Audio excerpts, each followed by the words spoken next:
So Mr. Ejike Egbuagu, FICA, founded Moneda Invest in 2015 during the FX crisis, aiming to transform African resources into African wealth.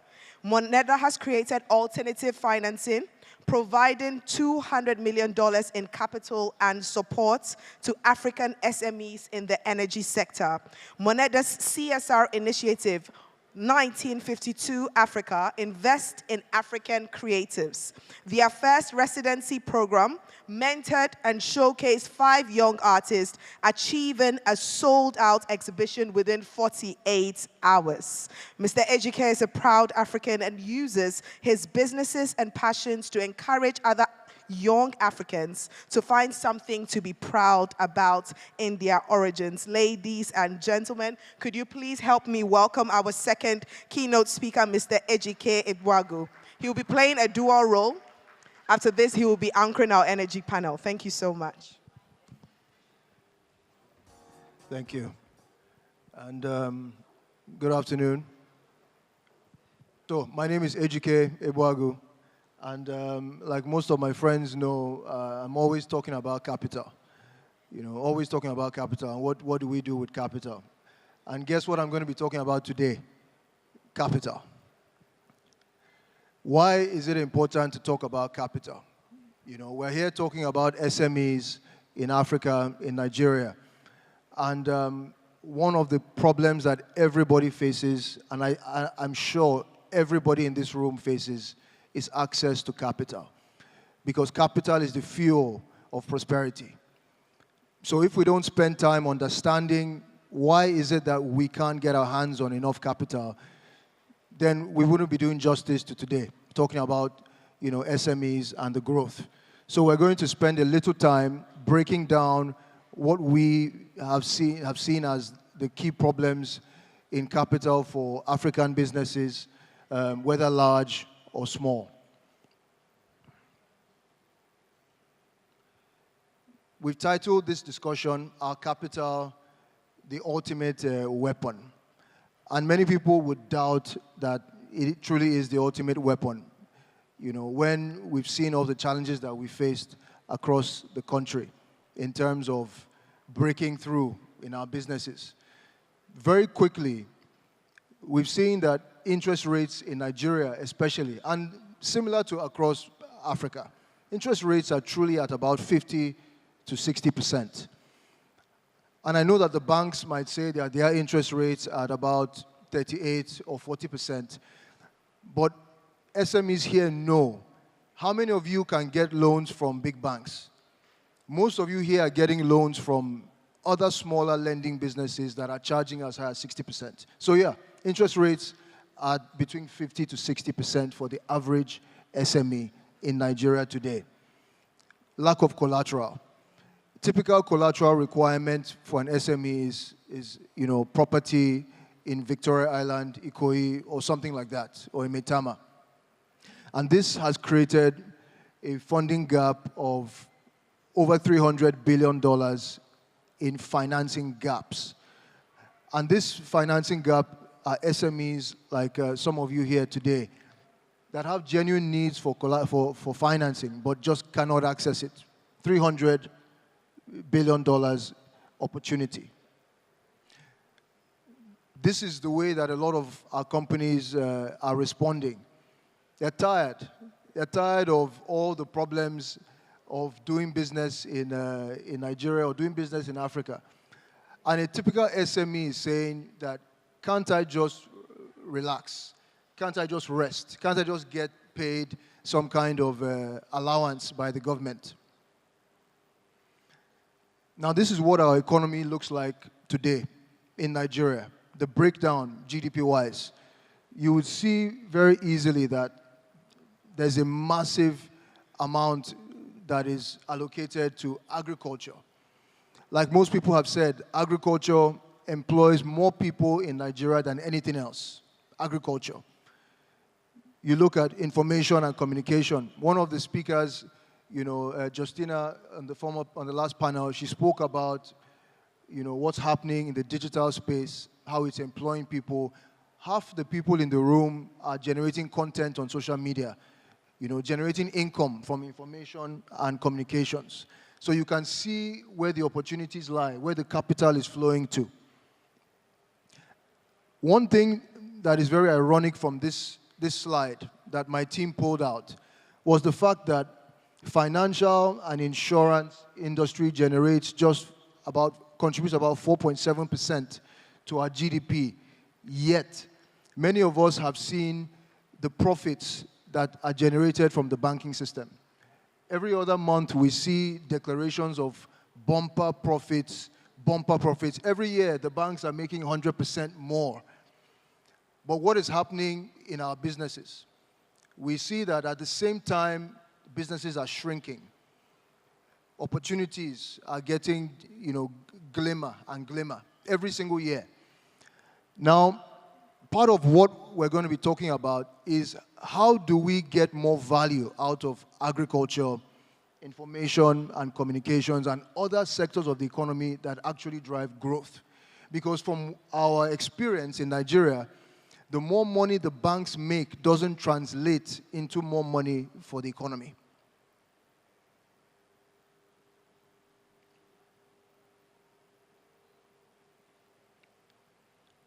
Can we get some? Okay. Now, when we look at what we're going through in Nigeria and in Africa, it might seem like it's such a daunting experience, very difficult. But if we look back in history at a country that many of us look up to now, America, you would find that Nigeria today looks very similar to what America looked like pre-industrialization. Very, very similar. For anyone that has studied the history of America, you would find that before the railways happened, America was essentially the wild, wild west. That's where that term came from. That's exactly what America was. America was a combination of small markets. In the West, they had their own markets. In the East, they had their own markets. In the Midwest, their own markets. They were not connected. A single investment in infrastructure is what changed the face of America and created this massive market that we see today. Now, the SMEs of that time in America, they were strong in manufacturing.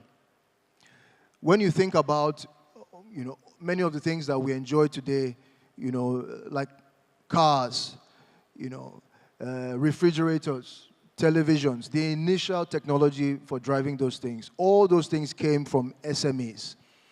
SMEs that were manufacturing in the value chain of these sectors. And if we are going to grow and expand our markets just the same way that it was done in America, those are the kind of SMEs that we need to encourage in Nigeria. And what do I mean by that? It means that it's fine to sell Pampers and to sell toothpaste. It's fine as an SME to do that. But no matter how many cartons of Pampers you sell, nothing is going to change in our economy, in our markets. What they did in America is that the SMEs that were supported were the SMEs that were making pipes. They were making screws, nuts, and bolts. They were making the fabric of the industrial community. Those were the SMEs that were supported, and it's because they were supported that America became what it is today.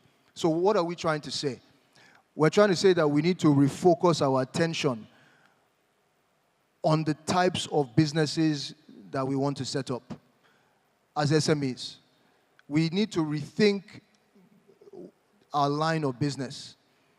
The type of SMEs that will transform Nigeria and transform Africa are the ones that are creating things that drive industrialization.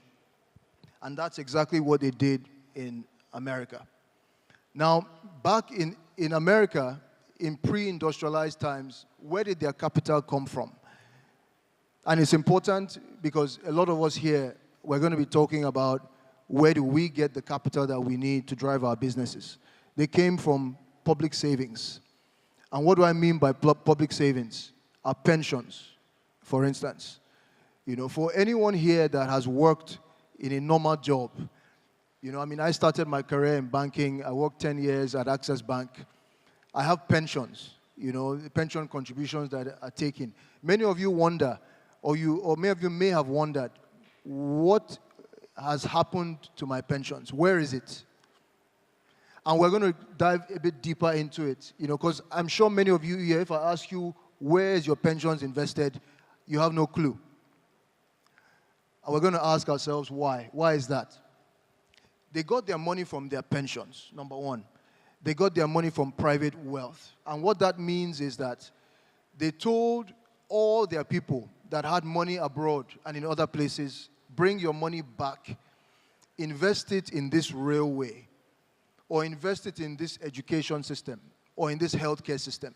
They essentially chose where the capital should go into, and then they encouraged their people to bring their money and invest in that specifically. And then finally, diaspora. And I know it sounds funny when I say diaspora and I'm talking about America. Well, America is a combination of diaspora. It's not an actual country, homogeneous country in itself. America really was immigrants that came from all over the place. So when I say that they raised a lot of money from diaspora, what it means is that the Irish brought money, the Italians brought money, the Germans brought money, the British brought money, and that was the foundation of the capital base of America.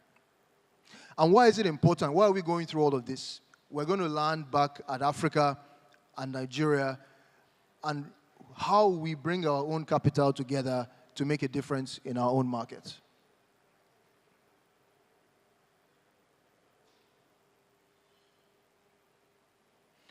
So we ask again, where is Africa going to get its own capital from for its own transformation? And it's the same things.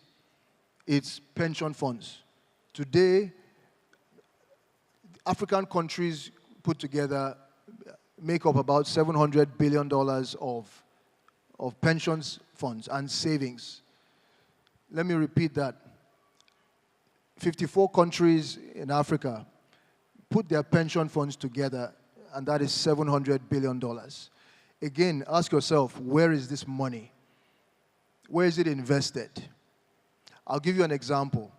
In the southern part of Africa, about 80% of their pension funds are invested in the foreign stock markets. So what that means is that the savings of men and women on the streets is invested in the US stock exchange, and it's growing the US markets. That's just an example. And then private wealth. We have African private wealth of over $2 trillion. Again, where is this money? Because we can't see it. We can't see it in our streets, right? Where is the money? And then we have diaspora. 2 years ago, we had diaspora remittances into Africa of $120 billion. And what that means is that this is money that our people were sending back to support us. Now, if they could send $120 billion as, whether you call it lunch money, or just supporting their family members back home, if our diaspora could send $120 billion, how much more do they have in their bank accounts abroad? And it's important that we think about these things because we're asking ourselves, where's the money? Where's the money that we need for our SMEs, for our businesses, right? This is where the money is, essentially. Now, the role of capital in SME growth, it's transformational. If only we can divert that money we just found in all those places, if we could divert that money and channel it into the SMEs, some of the SMEs in this room today, this is what would happen. If we double SME access to affordable capital, we would increase GDP by 20% over the next decade. Now that's transformational. 20% growth in GDP.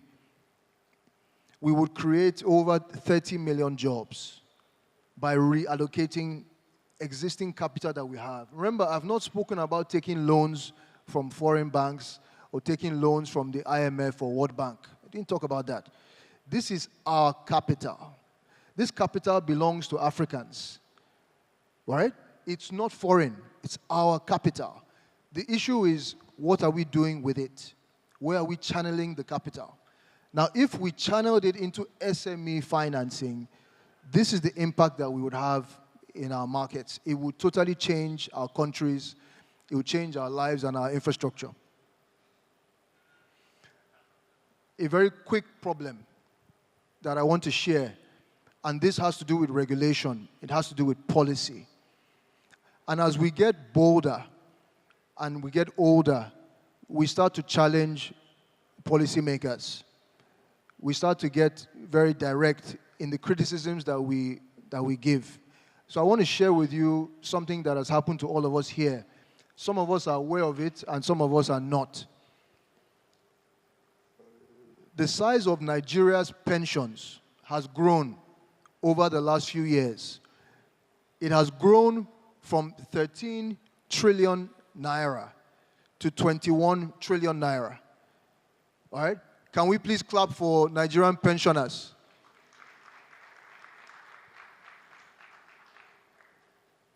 Now, at the same time that it has grown from 13 trillion to 21 trillion naira, it has lost value from $23 billion to $13 billion.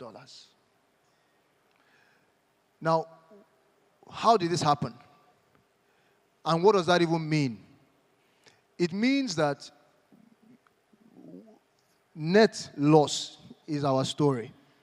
It means that a country of 200 million people, the largest pensioner base in Africa, the size of all our pensions today is $13 billion.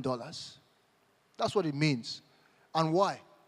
For a simple policy that all of our pensions in Nigeria must be invested in naira. Very simple policy. All of our pensions must be invested in naira. And what that does is that it ties your destiny of your savings to your currency. So as your currency has been devaluing, so has your savings in international terms. It's a tragedy, right? It's a tragedy. That's what it is. But hope is not lost. The question now is, what do we do after discovering this tragedy of our savings? Because this is massive, massive erosion of value. From $23 billion, which is not even that much, we're down at $13.5 billion in terms of our pensions.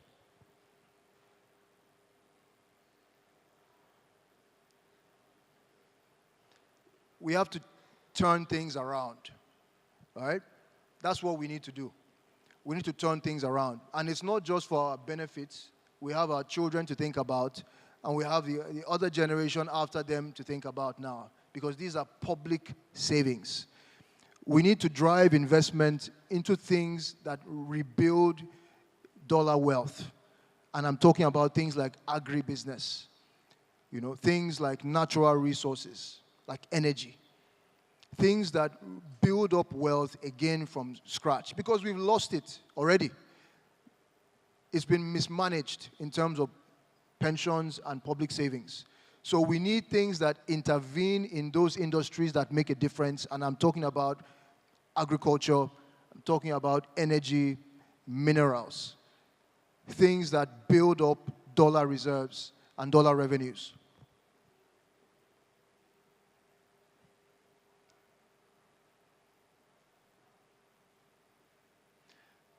We did a simple case study, and we're going to open up just to take questions if we have any questions from the crowd.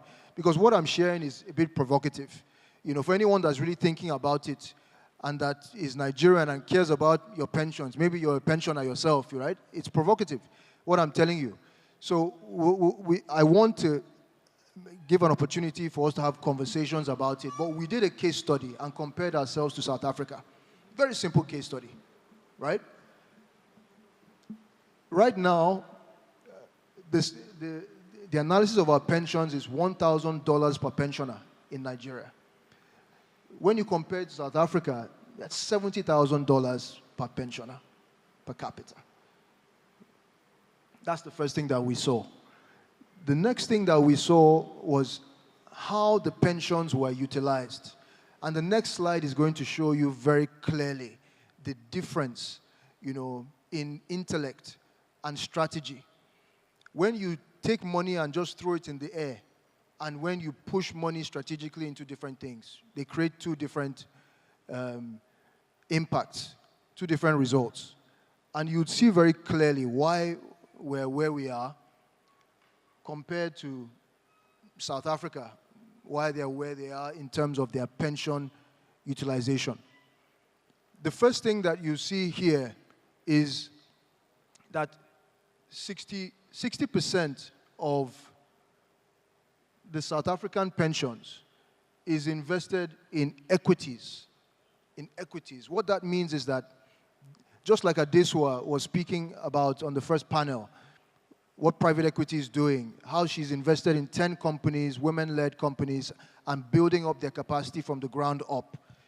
The South African pension funds are investing in businesses, SME businesses, transforming them from small to big. And they use 60% of their money to do that. That's the first thing. And many of those businesses earn dollars. So that's why their dollar position keeps growing to where it is today at $156 billion. Now, 30% of it is invested in fixed income. Fixed income are loans. So they are creating liquidity in the market for loans. So they are also lending to businesses as well. Normal businesses like yours and mine. Now let's look at our people here. All right? Let's look at what we're doing as a country with our own pension funds. 61% of our pension funds is in federal government bonds and treasury bills. So what that means is that 61% of all our money is lent to the government to pay salaries. All right? This is a crisis. It's a crisis.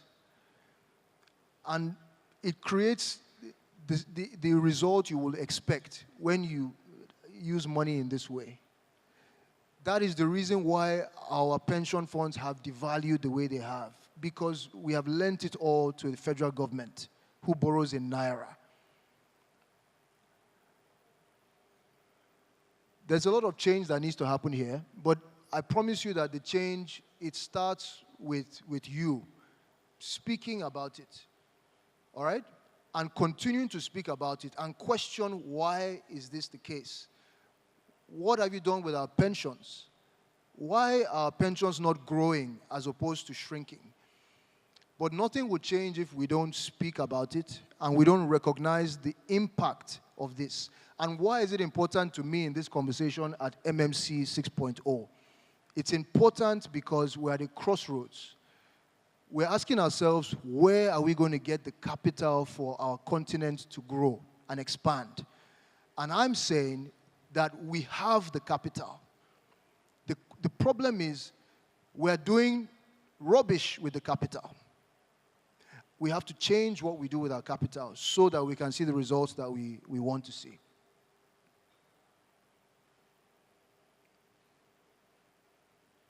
Way forward. Because we can still be optimistic. There is a way forward.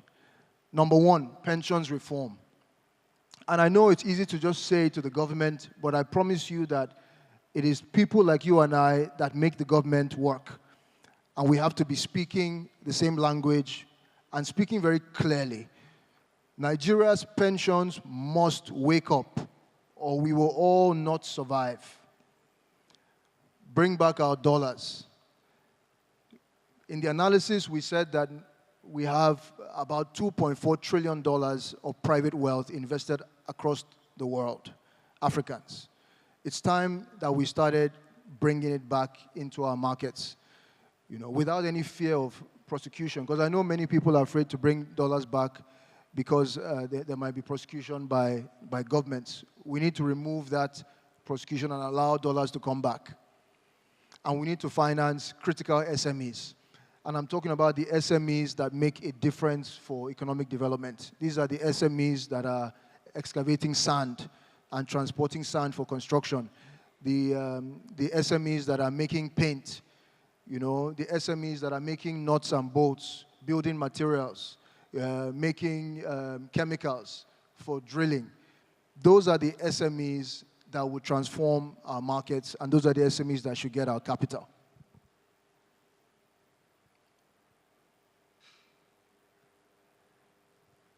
At an organization that I'm very fortunate to lead called Moneda, everything I've spoken about today is things that we're very passionate about.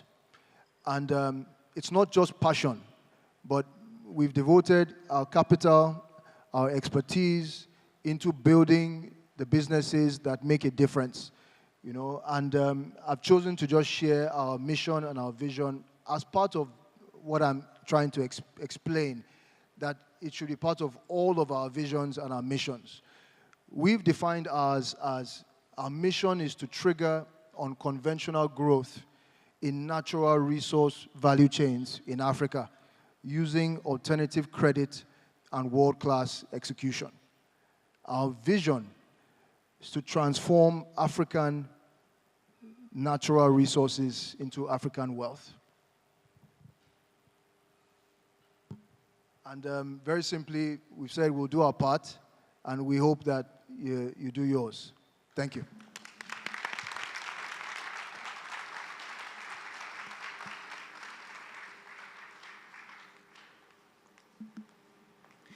Thank you so much, Mr. Ejike. Please don't leave so soon, because you'll be moderating the next panel. Yes. Thank you so much. That was so extensive and thorough. Okay, so at this juncture, we'd just like to go across the room a bit. Maybe I should come down so that if there are any questions, thoughts, commentary on what Mr. Ejike shared. Capital as the ultimate weapon. Questions, thoughts, commentary? All right. Kindly introduce yourself and then pose your question. Okay, hi, Mr. Ejike. Great presentation. My name is Malobi Ogbeche. I am the managing director of Dubi. We actually met in Namibia at the Oil and Gas Conference. So we're in waste management in oil and gas, and we also do freight forwarding. My question is, you know, you've given a great presentation about what the problem is and where the money needs to go, etc. But I feel like surely there's a specific person in government that this should be addressed to. I don't know if, I don't want you to maybe name names, but maybe a department so that, you know, those that are here that may be part of government might be able to pass the message on to the right person, you know, because you've given a great presentation here. Thank you. Would you want to respond to that? Yeah, thank you. And good to see you again back home. I think that the target of the presentation was really the SMEs in the room and the investors in the room. You know, it's really something that affects all of us. You know, I mean, it's easy to point the finger at a government official, right? But my experience of government, you know, of leadership is truly that it's the people that dictate. If enough people are saying something, something will be done, you know. And the real people that are facing the challenges are the pensioners.